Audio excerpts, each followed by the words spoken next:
The story today is called A Life Without Deutze by Matrix Rochelle Sonic Tales. It is rated M for mature, so if you're not of age, please don't listen to this. The synopsis reads, Deutze-san hurts Italy and Italy decides to go his own way. M for reasons. Winky face. Chapter 1. Italy knew that tonight his little tight ass would be destroyed by his Deutze for not having wurst on the table in time before the German came back from work. But Deutze, I tried to get some wurst, but pasta is good and... Shut the hell up, Deutze-san screamed, banging his hands against the table in sheer anger, because he is Deutze-san, lols. Italy began to cry as Germany/Deutze-san whipped out his massive 70-foot-long worst penis, tearing Italy's clothes off by using the force. Slut! Deutze-san yelled, slamming into Italy's nice and wet ass. Italy cried. Deutze finished up inside him in the matter of minutes, pulling out and throwing Italy on the couch by once again using the force. He slammed into Italy and came again before he disappeared around the corner. Italy was left crying on the couch, but then cheered up instantly despite the fact that his asshole was permanently destroyed, when he realized he had a whole pot of Alfredo to chow down on. He was an Italian slut when it came to his delicious prized pasta. As his little kawaii hands went for the pot, a wild Deutze suddenly appeared and took the pot, slamming and breaking it on the ground. 9 pasta for you, he said, and disappeared again. Italy cried, caring more for his pasta than his own ass. We're through!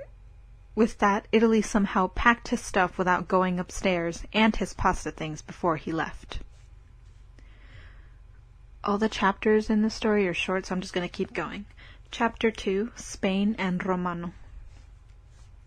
Italy had walked for days, ending up at his older brother Romano's house, who lived with his tomato turtle-obsessing lover Spain. He knocked on the door cutely, smiling. Romano opened the door and sighed. "What the hell do you want?" he asked, but then realized something somehow.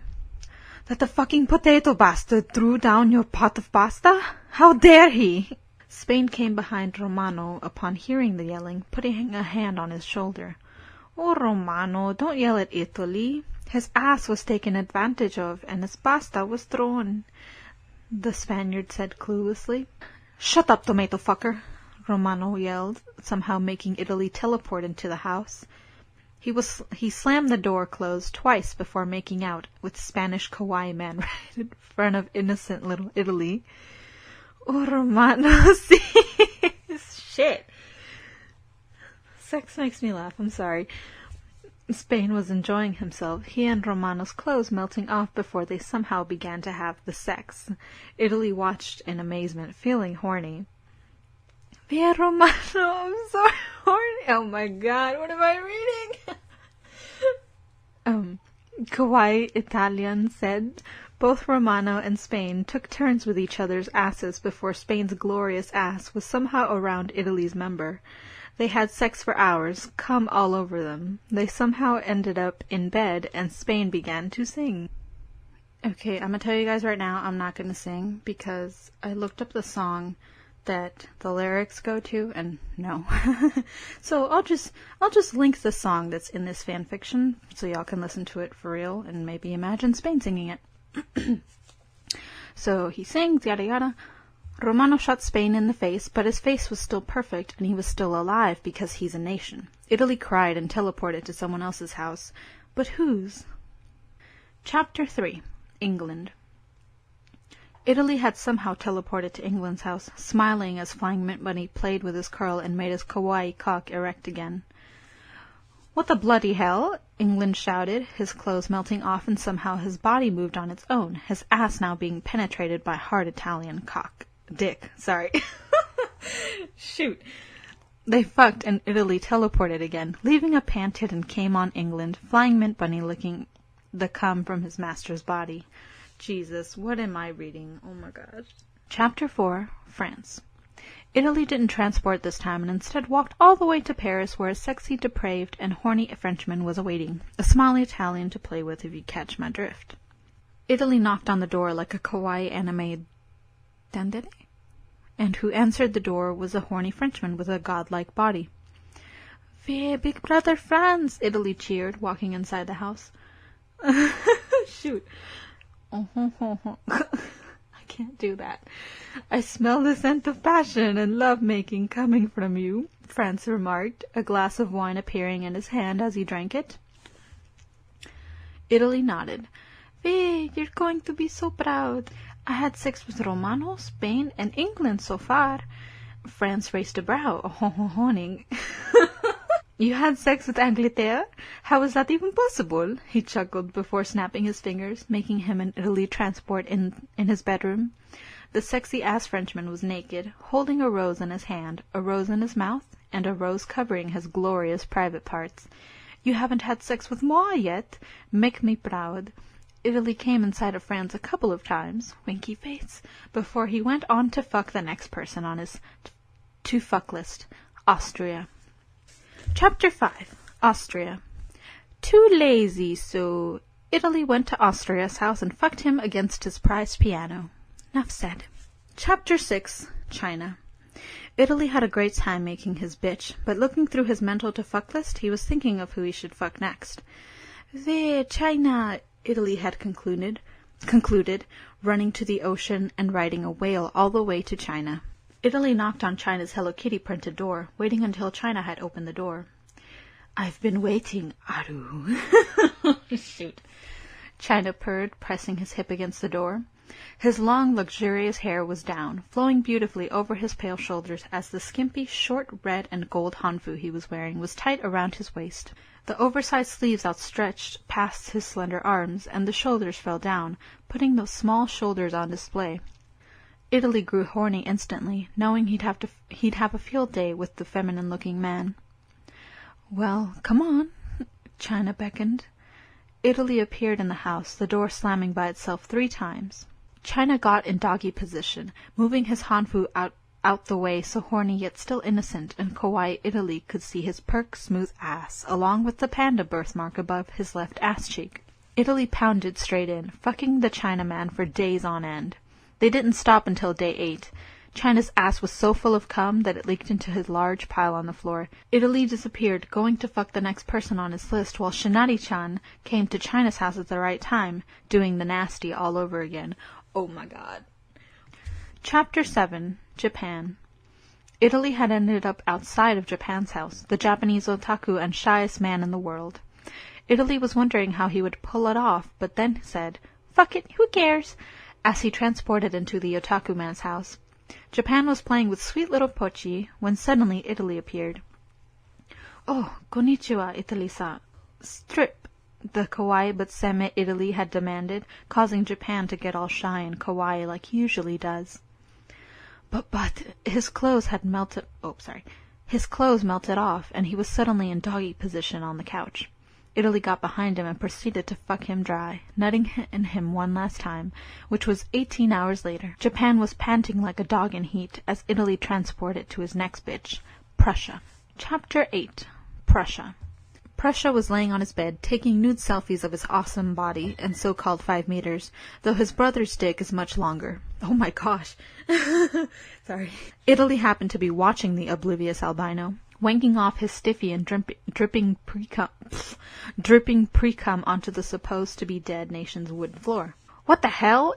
Prussia explained, dropping his phone on his pillow as he witnessed Italy jerking off his cock at the foot of his bed.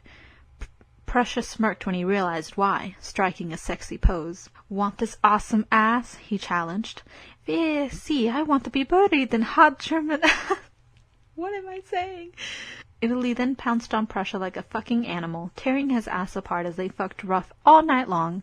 Italy disappeared, leaving a thoroughly fucked awesome Prussia on the bed. Chapter 9. Seborga.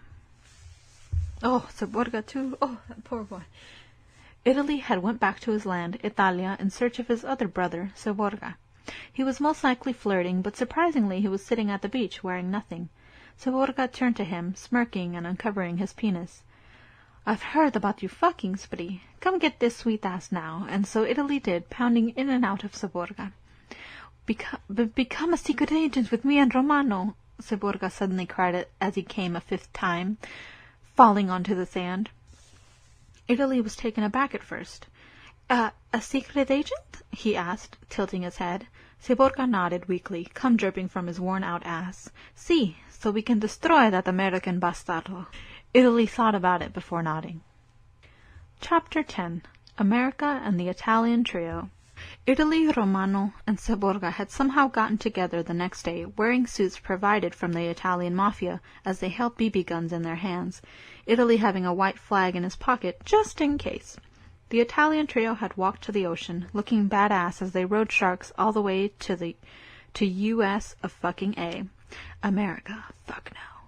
The Italian trio had dropped off by their great whites, who dabbed before swimming away to fest on some delicious fish ass. Romano had put on his Matrix-looking glasses, seeing America in a Captain America Halloween costume. He turned to them, pumping his fist in the air. You Italian commies are going down," he said like the prideful American ass he is. Romano gave him the finger before shooting his BB gun at America's fat kneecap. "Take that, burger fuck!" Romano yelled. "Oh, so Zunzun." What the heck is that?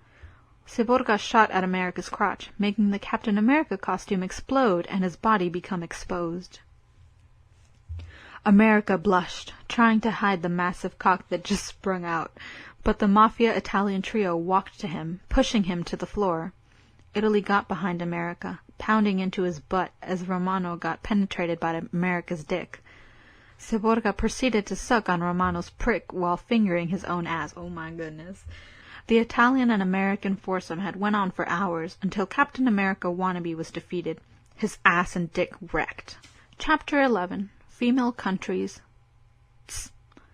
I know people don't like Hetalia female countries because, well, I don't know. But to sum it up, Italy fucked Hungary, Seychelles, Belgium, Ukraine, Belarus somehow, Vietnam, Taiwan, Y. I love Y, by the way, and her bitchy tsundere attitude.